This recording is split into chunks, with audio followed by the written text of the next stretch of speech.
କାହାଣୀର ଶୀର୍ଷକ ତିନିପଦ କଥା। ଜଣେ ଓକିଲ ଥିଲେ। ସେ ଥରେ ସକାଳୁ ଉଠି କଲାକୋଟ ପରିଧାନ କରି ଅଦାଲତକୁ ଯିବାକୁ ବାହାରିଲେ।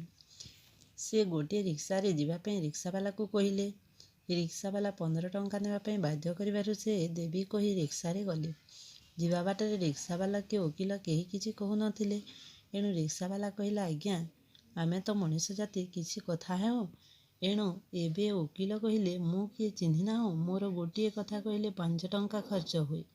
ମୁଁ ବିନା ମୂଲ୍ୟରେ କଥା କୁହେ ନାହିଁ। ଫଳରେ ରିକ୍ସାବାଲା କହିଲା, ମୁଁ ଜାଣେ ଆଜ୍ଞା, ଆପଣ ଜଣେ ଓକିଲ, ମୁଁ ଜଣେ ସାଧାରଣ ଲୋକ।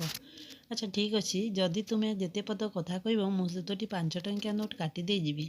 ସେହି ସମୟରୁ ଆରମ୍ଭ କରି ଓକିଲ ପ୍ରଥମ କରି କହିଲେ, ମାଇଝି ପାଖରେ ଅସତ୍ୟ ବା ମିଛ କହିବୁ। ଦ୍ୱିତୀୟରେ କହିଲେ, 5 ଲୋକ ଯାହା କହିବେ ତାହା ମାନିବୁ ଓ ତୃତୀୟରେ କହିଲେ, ରାଜା ପାଖରେ ସତ୍ୟ କହିବୁ। ଏହା କହି ସାରିବା ପରେ ଓକିଲବାବୁ ଅଦାଲତକୁ ପହଞ୍ଚି ପଇସା ନ ଦେଇ ଚାଲିଗଲେ। ତାଙ୍କ 3 ପଦ କଥାରେ 15 ଟଙ୍କା କଟିଗଲା।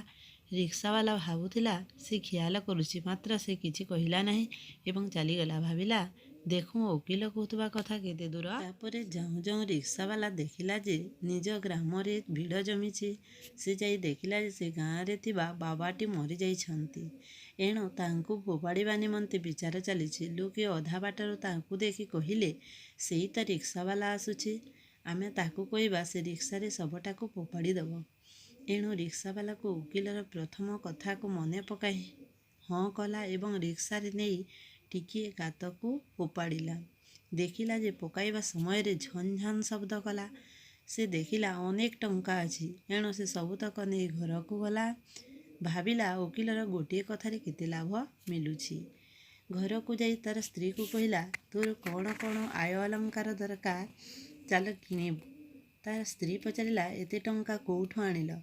ସେ କହିଲା, ବାକି କଥା ଛାଡ଼, ଚାଲ ଶୀଘ୍ର, ତୋର କ'ଣ ଦରକାର କିଣିବୁ ଓ ସତକୁ ସତ ସବୁତକ କିଣିଦେଲା।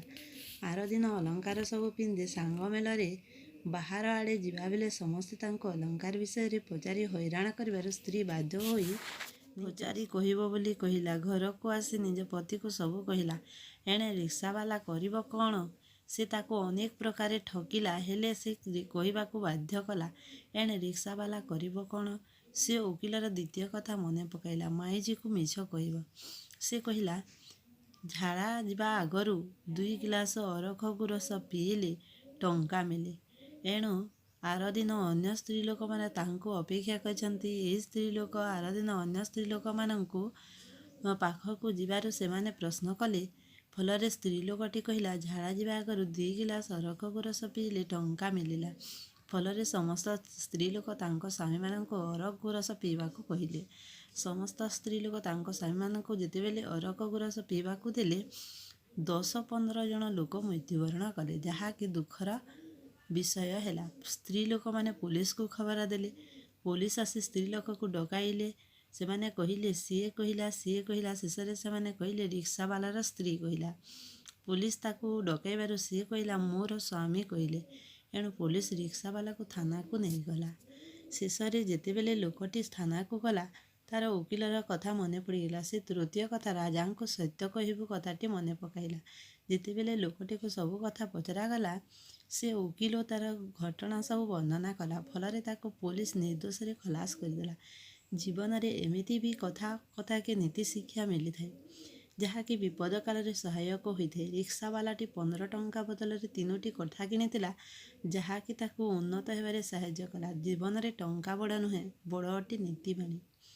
ଏଣୁ ଆମକୁ ମଧ୍ୟ ବୁଝି ବିଚାରି କରି କୌଣସି କାମ କରିବାକୁ ପଡ଼ିବ।